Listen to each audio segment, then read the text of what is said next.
Nasayod ka ba nga ang pinaka-epektibo daw nga pamaagi aron nga makunhuran o mabawasan ang atong timbang?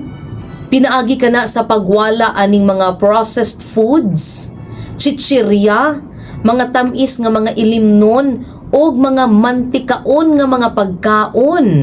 Unya dapat na kuno na to pulihan.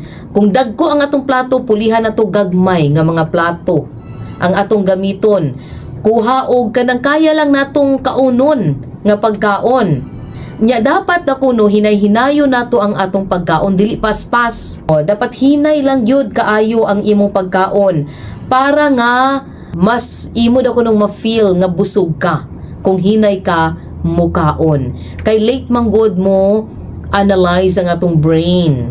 So kung late mo analyze ang atong brain nga busog na ta, dapat nga hinay-hinay ta nga mukaon. Kay kanang pag ang mahitabo man gud kung daghan na itong gikaon niya, busog naman daay ta, wala lang na na-analyze pa, na-detect pa sa atong brain nga busog na daay ta.